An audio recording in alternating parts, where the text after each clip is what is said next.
Hello everyone. What is the main goal of a business organization? Yes, it's profit. All business are profit minded. To know their profit, they must know how much they spend and how much they earn. They have a specified target to be achieved in every accounting year. That is, they have a specified percentage of profit to be achieved in every accounting year. To know their spendings and earnings, they must maintain a proper record of all their transactions. So, they maintain a cash book. A cash book records the receipts and payment, including the amount of deposit and withdrawal from the bank. The cash book shows the balance of cash and bank at the end of the accounting period.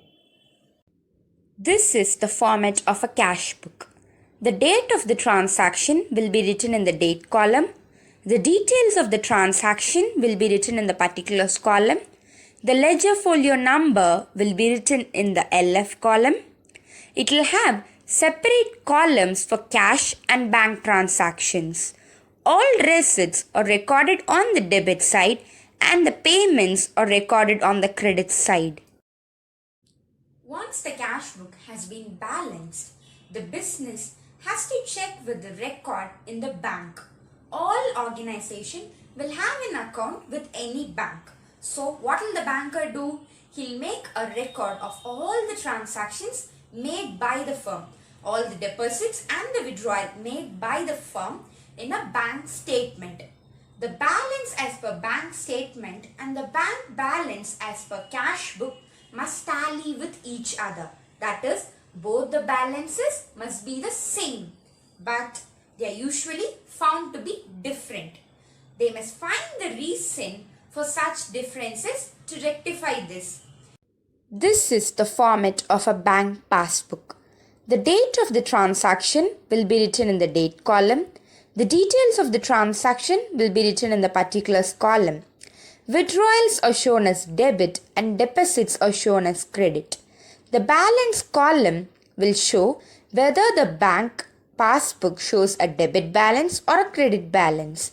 After every transaction, the bank official must sign in the initial column. Here starts the concept of bank reconciliation statement. The term reconciliation means to tally. That is, it is a process to make two balances tally with each other. BRS, Bank Reconciliation Statement. All business organization has an account with the bank. Reconciliation means solving the differences to tally the bank balance as per cash book and the balance as per passbook. A statement means a report. To avoid any confusion with the balance as per cash book and the balance as per passbook, we are going to follow a technique. We'll have our right hand as the balance as per cash book and our left hand indicates balance as per passbook. There are two causes for differences in the balance of passbook and cash book. First one is timing differences and the next one is errors by the bank or by the business. Let us see the timing differences. The first one is check issued but not presented for payment. The word issue means giving something to someone else, a third party. Here, the customer, that is, the organization which has an account with the bank, will issue a check to his supplier or creditor. What will he do after issuing a check? Yes, he'll make an entry on the credit side of the cash book. But the banker will make an entry in the firm's passbook only when the creditor presents the check for payment. The creditor may come to the bank after some days according to his convenience. So, there will be a time gap between the issue of the check and the presentation of the check. The balance as per passbook will be more than the balance as per cash book. We discussed what happens when the customer issues a check. Now let us see what will happen when he deposits a check in the bank. Checks deposited but not yet collected.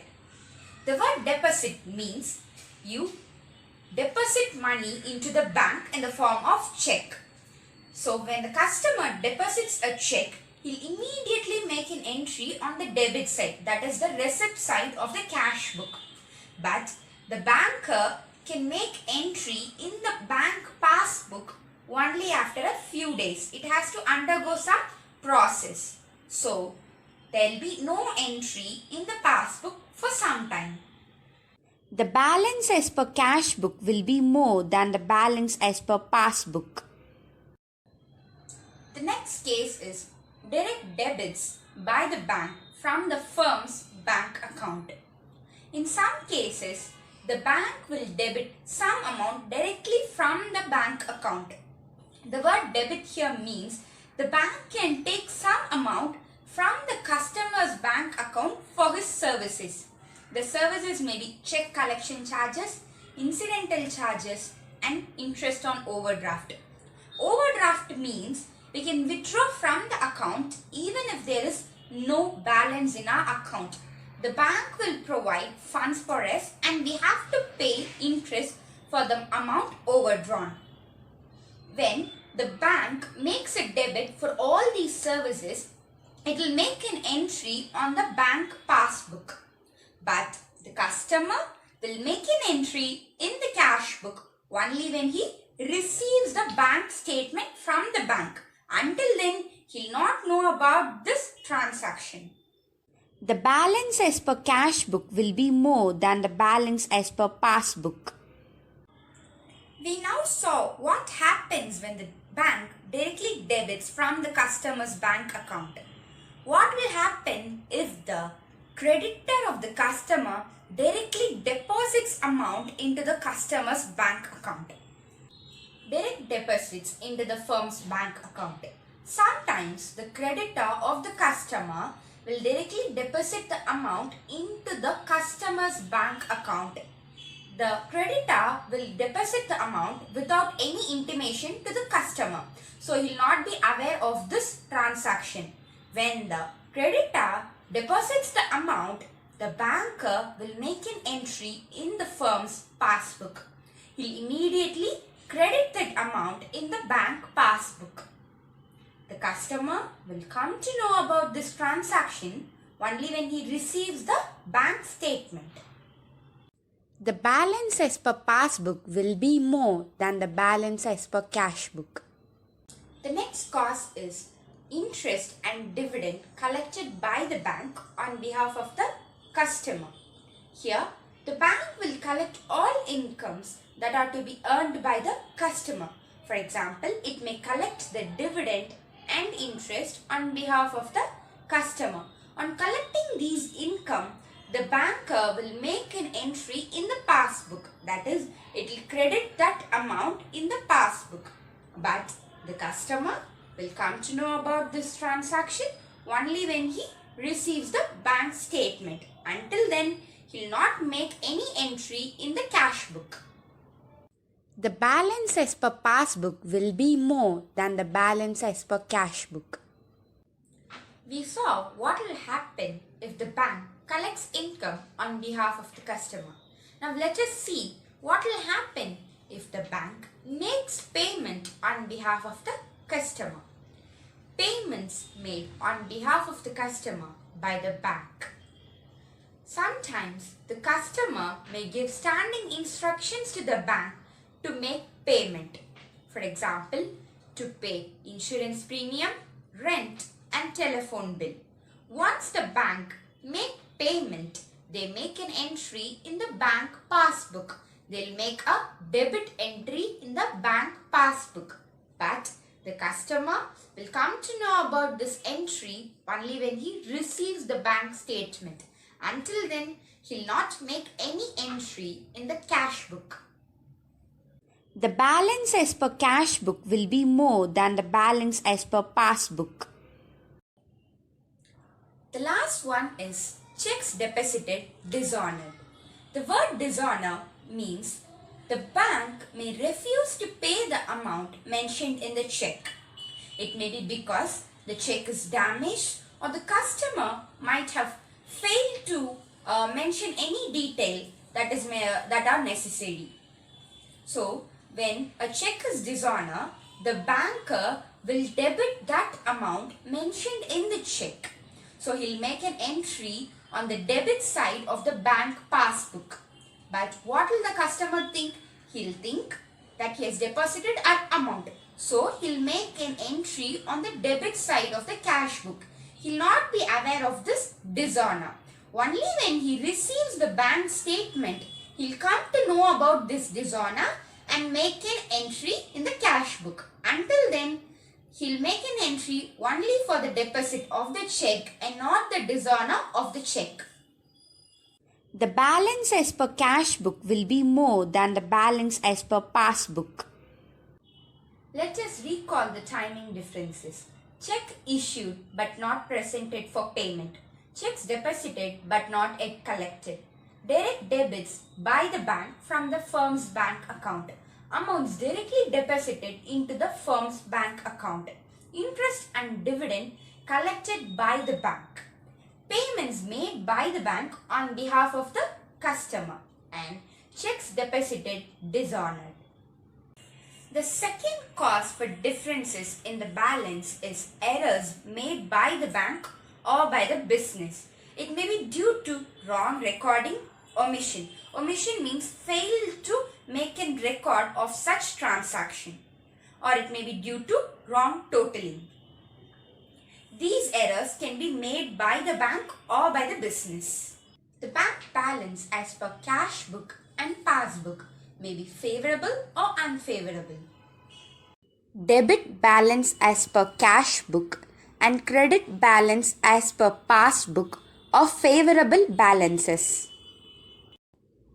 Credit balance as per cash book and debit balance as per passbook are unfavorable balances.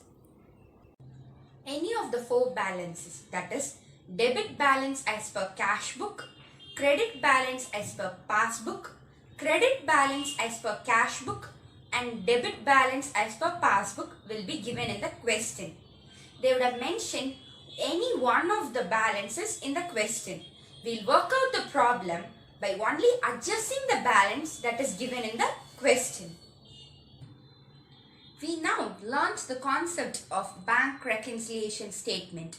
Now let us understand this clearly by working out a problem. From the following particulars of Mr. Raj, prepare a bank reconciliation statement as on March 31st, 2020.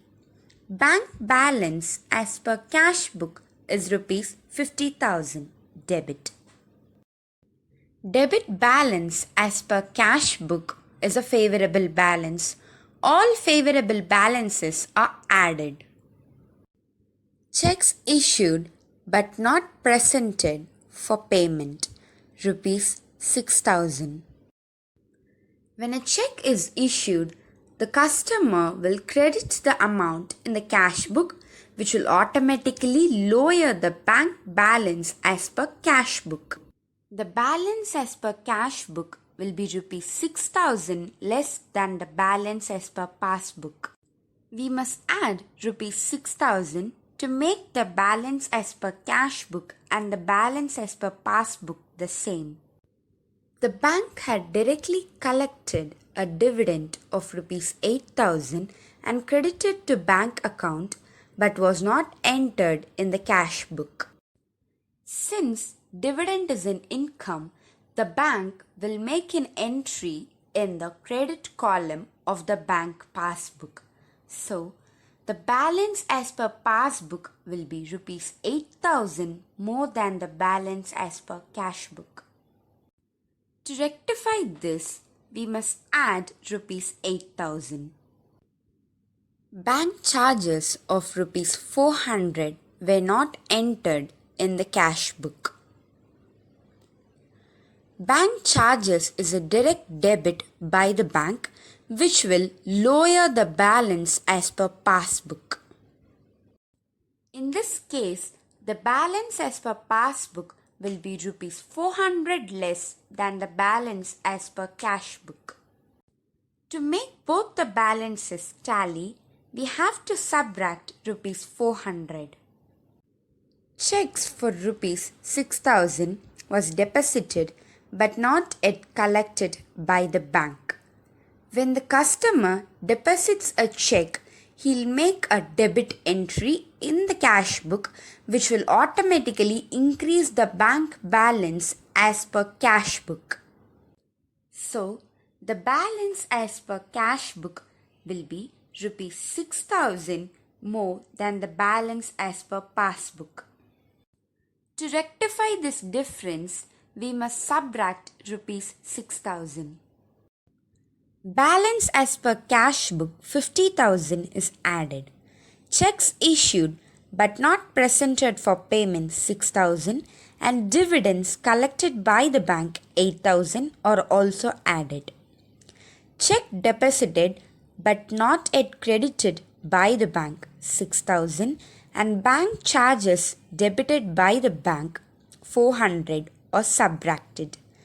The difference between the two is the balance as per passbook. Our solution is correct if the two columns tally with each other. We now know to ascertain the causes for differences in the bank balance as per cash book and passbook. And we also know how to prepare a bank reconciliation statement to correct both the balances. BRS will be very easy if you work out problems regularly.